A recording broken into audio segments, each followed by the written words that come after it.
പാകിസ്ഥാനിൽ Baloch വിഘടനവാദികൾ train hijack ചെയ്തു. അതിലുണ്ടായിരുന്ന യാത്രക്കാരെ ബന്ദികളാക്കുന്നു. 450 യാത്രക്കാരുണ്ടായിരുന്ന ട്രെയിനിൽ സ്ത്രീകളെയും കുട്ടികളെയും വെറുതെ വിടുന്നു. നടക്കുന്ന വാർത്തയാണ് പാകിസ്ഥാനിൽ നിന്നും വരുന്നത്.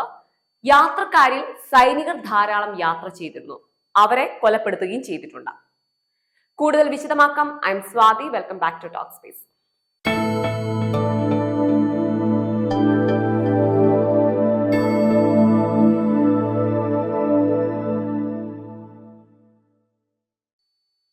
കഴിഞ്ഞ വർഷം പാകിസ്ഥാനിലെ റെയിൽവേ സ്റ്റേഷൻ ആക്രമിച്ച് അവിടെ ഉണ്ടായിരുന്ന 40ഓളം പേർ കൊല്ലപ്പെടുകയുണ്ടായി. അതേ ബലൂച്ച് വിഘടനവാദികൾ തന്നെയാണ് കഴിഞ്ഞ ദിവസം ട്രെയിൻ ഹൈജാക്ക് ചെയ്യുന്നതും എല്ലാം. യഥാർത്ഥത്തിൽ എന്താണ് അവരുടെ ആവശ്യം? പാകിസ്ഥാനിൽ പുതിയൊരു രാജ്യം സാധ്യമാക്കുക. ഇത് കാലാകാലങ്ങളായി നടക്കുന്ന ഒരു ആവശ്യമാണ് അവരുടേത്. ബലൂചിസ്ഥാൻ പ്രവിശ്യയിൽ പ്രത്യേക രാജ്യം വേണമെന്നുള്ള ആവശ്യം ഉയർന്നു വരികയാണ്. അതിന്റെ ഭാഗമായിട്ടാണ് ഇത്തരത്തിലുള്ള സംഘർഷങ്ങൾ രൂക്ഷമാകുന്നത്.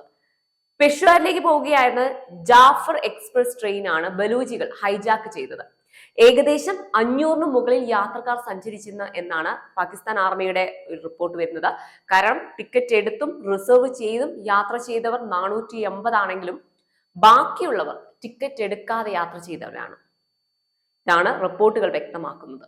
ബലൂച്ച് ലിബറേഷൻ ആർമി കാലങ്ങളായിട്ട് പദ്ധതിയിട്ടൊരു ആസൂത്രണമായിരുന്നു ഈ ഒരു ട്രെയിൻ ഹൈജാക്ക്.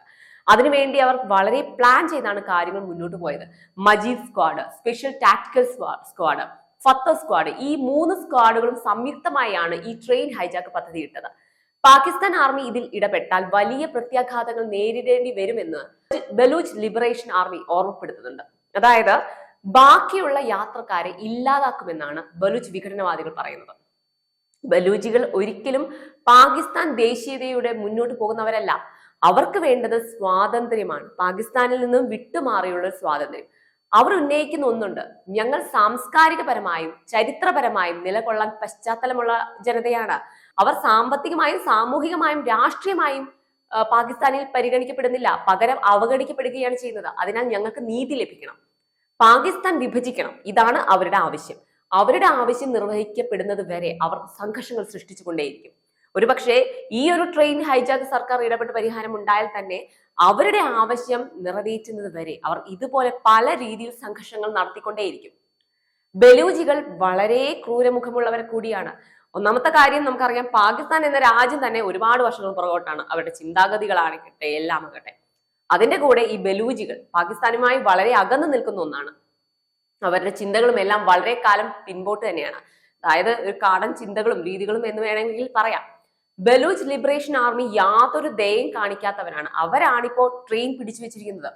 പണ്ട് റെയിൽവേ ലൈൻ, ഈ ഒരു പ്രവിശ്യയിൽ റെയിൽവേ ലൈൻ അവിടെ വരുന്ന സമയത്ത് 4000-ന് മുകളിൽ ആളുകൾ കൊല്ലപ്പെട്ടിരുന്നു. ജനമാസം വളരെ കുറവായ പ്രദേശം. അവിടെയാണ് ഈ ട്രെയിൻ ഹൈജാക്ക് ചെയ്യപ്പെട്ടിരിക്കുന്നത്. പാകിസ്ഥാനെ വെച്ച് നോക്കുമ്പോൾ ഇന്ത്യക്ക് എങ്ങനെയാണ് കാശ്മീർ, അതുപോലെ തന്നെയാണ് പാകിസ്ഥാൻ ബലൂചിസ്ഥാൻ. പാകിസ്ഥാൻ ആർമി വിഘടനവാദികളുമായുള്ള ഏറ്റുമുട്ടലിലാണിപ്പോ പല ബന്ദികളെയും മോചിപ്പിച്ചിട്ടുണ്ട്. 20ഓളം പാകിസ്ഥാൻ സൈന്യം കൊല്ലപ്പെട്ടു കഴിഞ്ഞു. അതുപോലെ തന്നെ 16ഓളം വിഘടനവാദികളും അവിടെ കൊല്ലപ്പെട്ടു കഴിഞ്ഞു. എന്നാലും ബലൂചിസ്ഥാന്റെ ആവശ്യം ലോകത്തിന്റെ ശ്രദ്ധയിൽ കൊണ്ടുവരിക, ഇതാണ് അവരുടെ പ്രധാന ആവശ്യം. അവരുടെ ആവശ്യം അവരത് നിറവേറ്റി കഴിഞ്ഞു. ഇനിയും ഇതുപോലുള്ള സംഘർഷങ്ങൾ സംഭവിക്കാൻ സാധ്യതയുണ്ട്. ബലൂചിസ്ഥാൻ എന്നും ഇന്ത്യയോടായിരുന്നു കൂടുതൽ കാരണം അതുകൊണ്ട് തന്നെ അവർ എന്നും വി ആർ നോട്ട് പാകിസ്ഥാൻ എന്ന് പറഞ്ഞിരുന്നു. കുറെ കാലമായി പാക് സർക്കാരിനെതിരെയും പാക് പോലീസിനെതിരെയും ആർമിക്കെതിരെയും എല്ലാം ആക്രമണം നടന്നുകൊണ്ടിരിക്കുകയാണ്. നിരവധി പേർ അവിടെ കൊല്ലപ്പെടുകയും ചെയ്യുന്നുണ്ട്. പക്ഷേ ഇതൊന്നും ലോക ശ്രദ്ധ ആകർഷിക്കാൻ സാധിച്ചിരുന്നില്ല. ഇന്ത്യയുടെ ഇഷ്ടപ്രദേശം തന്നെയായിരുന്നു ഈ ബലൂചിസ്ഥാൻ. മഹാത്മാഗാന്ധിജിയുടെ ഇഷ്ടപ്രവിശ്യ എന്ന് വേണമെങ്കിൽ പറയാം. സ്വാതന്ത്ര്യ സമര കാലത്ത് കോൺഗ്രസിനൊപ്പം നിലയുറപ്പിച്ച ബലൂചിസ്ഥാനികൾ ലീഗിനെ തള്ളിക്കളഞ്ഞിരുന്നു. അവർ ആഗ്രഹിച്ചത് ഗോത്രവർഗ പാരമ്പര്യം നിലനിർത്തിക്കൊണ്ട് സ്വാതന്ത്ര്യം ബലൂചിസ്ഥാൻ സ്ഥാപിക്കുക എന്നതായിരുന്നു.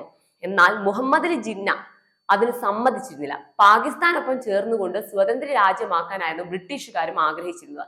അങ്ങനെ മനസ്സില്ലാ മനസ്സോടെയാണ് ഈ ബലൂചിസ്ഥാൻ പാകിസ്ഥാന്റെ ഭാഗമാകുന്നത്. എന്നാൽ ഈ പാക് പട്ടാളം ബലൂചിസ്ഥാൻ പ്രവിശ്യയെ അടിച്ചമർത്തുകയായിരുന്നു ചെയ്തിരുന്നത്. അതുകൊണ്ട് തന്നെ ബലൂചിസ്ഥാൻ ഗ്രാമങ്ങൾ ഇപ്പോഴും പട്ടിണിയിലും ദാരിദ്ര്യത്തിലുമാണ്. ഞാൻ നേരത്തെ സൂചിപ്പിച്ചതുപോലെ തന്നെ അവർ ഇന്നും 100 വർഷം പിന്നോട്ടാണ്. അവരെ അങ്ങനെ ആക്കിയത് പാകിസ്ഥാൻ ആയതുകൊണ്ട് തന്നെ പാകിസ്ഥാന്റെ ഭാഗമാണ് ബലൂചിസ്ഥാൻ എന്ന് അറിയപ്പെടുന്നത് പോലും അവിടെ ഉള്ളവർക്ക് ഇഷ്ടമല്ല.